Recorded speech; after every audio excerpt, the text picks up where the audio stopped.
Welcome to this week's edition of the Butler Beat. I'm Erin Masola. And I'm Olivia Smiley.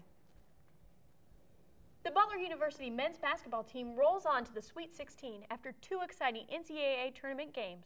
The Butler Beat's Peter Rapazzi reports. The Butler Bulldogs ended their regular season undefeated in Horizon League play, and the NCAA rewarded them with a number 5 seed. Their first stop on the road to college basketball glory, the HP Pavilion in San Jose for a battle with the UTEP Miners. The Bulldogs played well in the first half, but the Miners played better.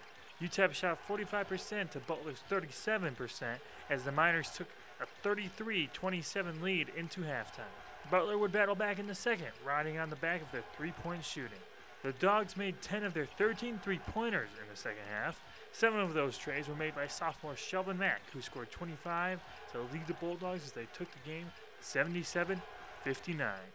After their win Thursday over UTEP, the Butler Bulldogs had one day to prepare for their Saturday game against the Murray State Racers. Murray State proved to be quite a challenge, playing tough defense and shooting 64% from behind the three-point arc. The Racers led 26-22 at halftime, but the Bulldogs, as they have done all season long, fought back in the second half to grab the win 54-52. Butler was led in scoring by Ronald Norrid, who had 15 points and converted a key three-point play with less than 30 seconds left. The Bulldogs' next game will be on Thursday when they will take on number 1 seeded Syracuse. For the Butler Beat, I'm Peter Rapazzi. The Butler women's basketball season is over. The Lady Bulldogs, who failed to reach the NCAA tournament, were beat in the first round of the NIT tournament 57-54 by Illinois State. The Lady Bulldogs trailed by 10 at the half, but a strong rally pulled them to within 1 with 26 seconds to play. It was not enough to finish off the Illinois State, though. Senior Melanie Thornton finished her Butler career with a stellar game. Thornton had a career-high 25 points, 15 rebounds, and 3 steals. Butler's Best Buddies is spreading the word to end the word. Leslie Gardner has the story. Best Buddies is doing a campaign to end the R word. The R word is the word retard. Last year at Notre Dame University, someone named Soren Palumbo started a campaign that has spread across the nation and around the world to spread the word to end the derogatory use of the word retard. They are asking people to pledge that they will not use the R word in any regular conversation. They set up a table outside of the dining hall in Atherton, and people pledged as they went to lunch. Ellen Baker talks about what Best Buddies means to her. The people involvement are people to it. A lot of people usually think, like, for example, somebody with Down syndrome, you'll see them, and they'll be like, oh, that person is retarded, which is exactly what we're trying to do to get rid of, because that's really hurtful. Graham Killian explains why Best Buddies is doing the R word campaign. Last year, Best Buddies adopted the motto, I see you, which comes from the African greeting, meaning I see you as a person, I see you as an equal. And that's really what Best Buddies is all about, just seeing people, as equals. And that's why we started the End the R Word campaign. People with disabilities are some of the sweetest, kindest, most gentle people you'll ever meet in the world, and not a single one of them deserves to be called retarded. The Spread the Word to End the Word campaign runs until the end of March. For the Butler Beat, I'm Leslie Gardner. The 15th annual Sweet Jazz Cabaret is coming to campus. Here's our own Olivia Smiley with the story. Sweet Jazz Cabaret is an event that happens every year, and this year, it's here in the Riley Room. The cabaret is hosted by Jordan Jazz with a guest performance by the Butler Jazz Ensemble. Conductor of Jordan Jazz, Dr. Tim Brimmer, is looking forward to showcasing his students with some of the best in the music department.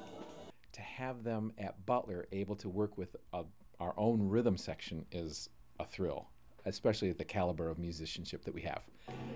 But to play and sing solos and major ensemble pieces with a full jazz band is an experience that they don't have to wait until they're long graduated and have tons of talent and experience on the road to get to experience. They get to do it here at Butler.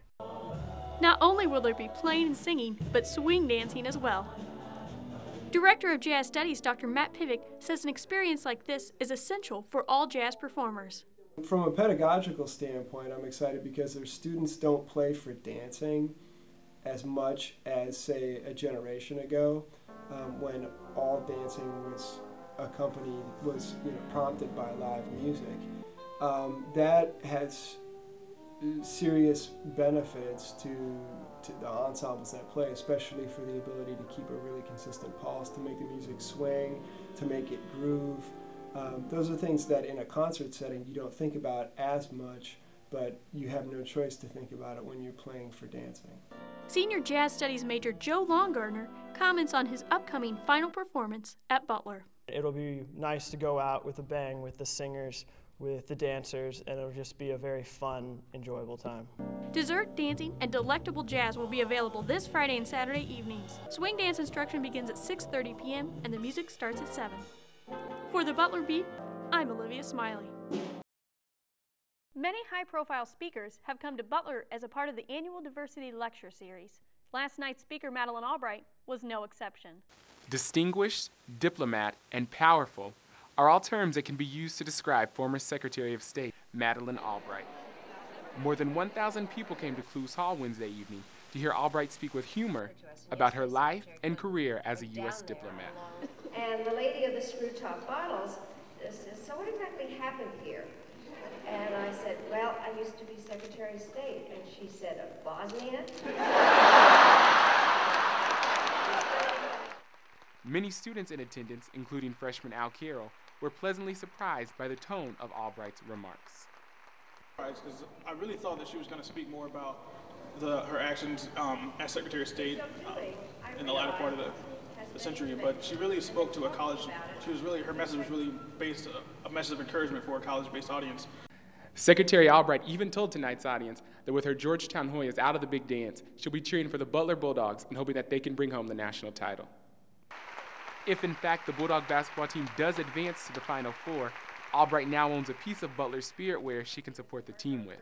She was presented with a Bulldog pin as a gift from the Butler Black Student Union. Like she said in her speech, they became a part of her daily wardrobe when she was Secretary of the State, so we thought that we would add, some Bulldog flair to her pin collection. Albright will be back in the Indianapolis area sometime next fall when a traveling exhibit of her collection of pins makes a stop at the Indianapolis Museum of Art. For the Butler Beat, I'm Kyle Inskeep. We'll be back with more in a minute. Stay tuned.